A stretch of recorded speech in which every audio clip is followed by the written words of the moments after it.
Hey, Paul Salter here. Thank you again for joining me on my YouTube channel to hang out and watch another video. I want to share a really personal story of mine before digging into the learning lesson I learned that is associated with detaching from that pesky clunk of metal, otherwise known as that piece of shit, scale, that lives in our bathroom. You see, for the longest time, I was on the smaller side. I mean, picture this, junior year of high school, this 16-year-old multi-sport athlete standing in mirror in my big, announcer voice, 5'2", 110 pounds soaking wet.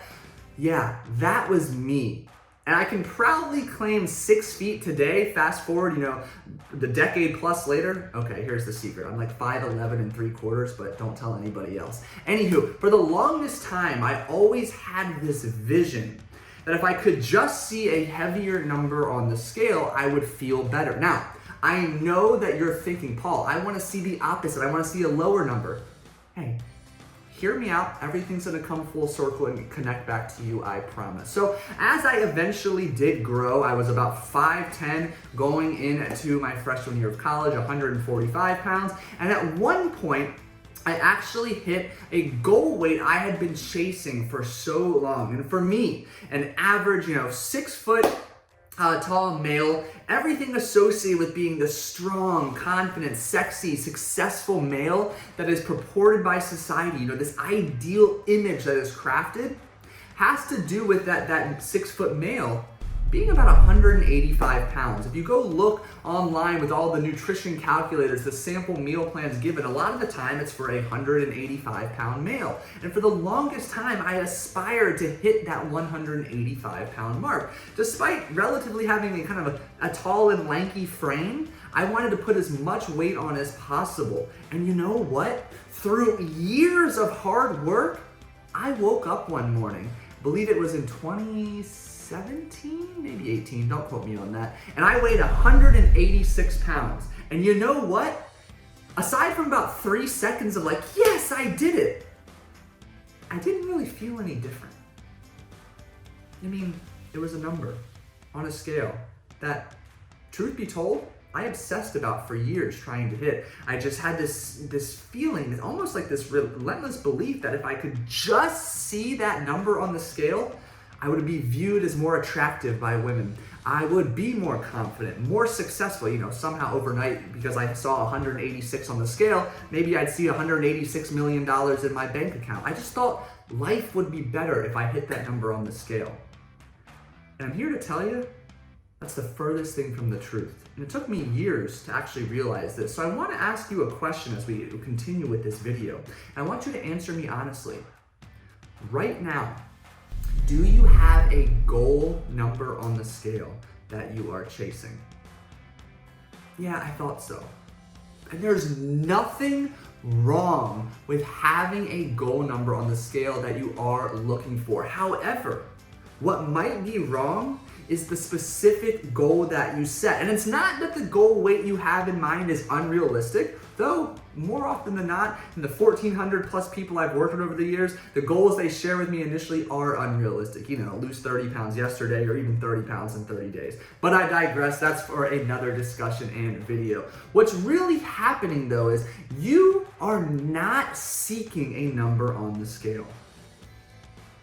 Yeah, seriously.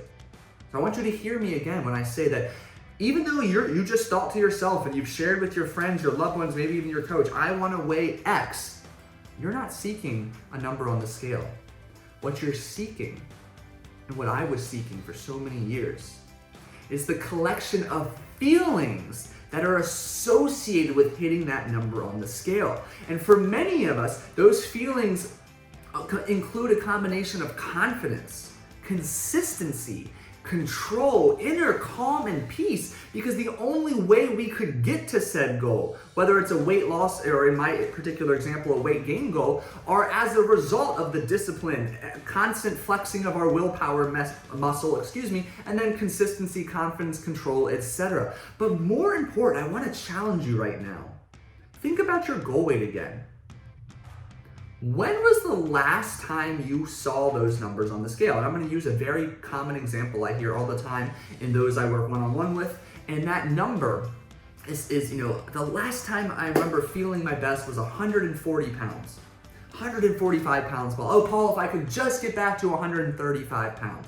Paul, if I could just get to 160 pounds, I'd be happy. I hear something like that all of the time. And as I dig deeper with these individuals, having a very, very productive discussion, what we learn is these were times when everything was right in their lives. They had a happy relationship, a romantic relationship, great friendships, they enjoyed their jobs. Maybe this was, in particular before kids too, before their respective bodies underwent a massive, wonderfully beautiful transformation. But they remember, feeling confident, feeling lean, feeling like their hard work in the gym was paying off. They were happy in their romantic relationships, friendships, their jobs, etc. But now, fast forward X number of years later, they so desperately want to reclaim those feelings. And one of the reasons they've lost those feelings, and I think you can relate to this, is they stopped making themselves a priority. Their personal growth, health, care, well-being went further and further down the priority list as they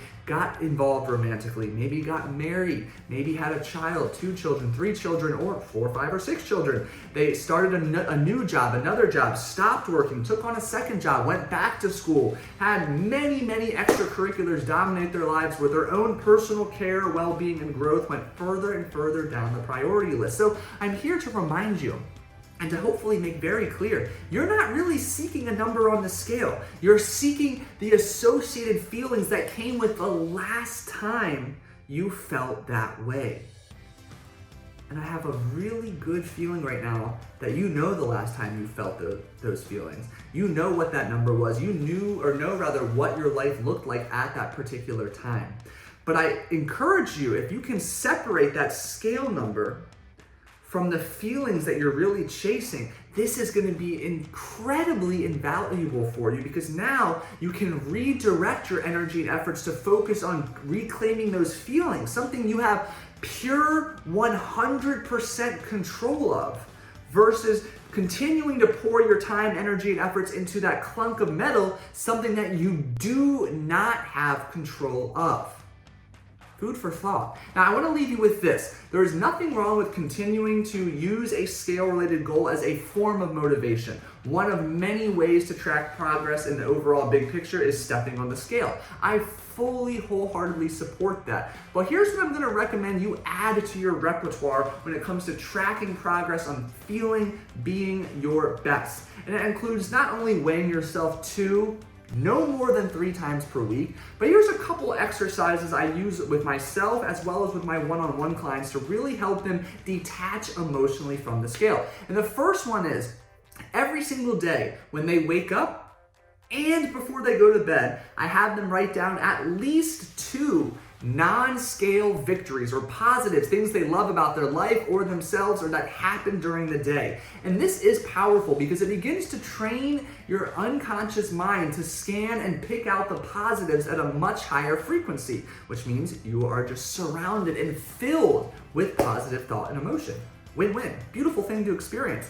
The second is on particular weigh-in days, really having whether we want to call it a mantra, an affirmation, or something you love about yourself in your back pocket to say out loud before you step on the scale, and then again immediately after you step on the scale as a way to just really cultivate an environment of positivity and self-love. And then lastly, just a reminder, the scale's going to fluctuate for 1,000,001 reasons. So if you are someone who's tracking your weight 2 or 3 times per week, make sure you're taking the weekly average and comparing the average week over week trend and not getting too consumed and putting too much weight, pun intended, on a singular weigh-in. Thank you so much for watching this video. I hope you found it helpful, and I hope you truly begin to recognize that you're not chasing a number on the scale, you're chasing the feelings associated with it. And if you can redirect your energy and your efforts into that which you have control over, you're going to put yourself in a much better position to succeed and to build the foundation of healthy habits you need to feel, look, and be your best. And if you found this video helpful, consider sharing it with someone else who would also find it helpful. Consider giving it a thumbs up, and I'll see you in the next video.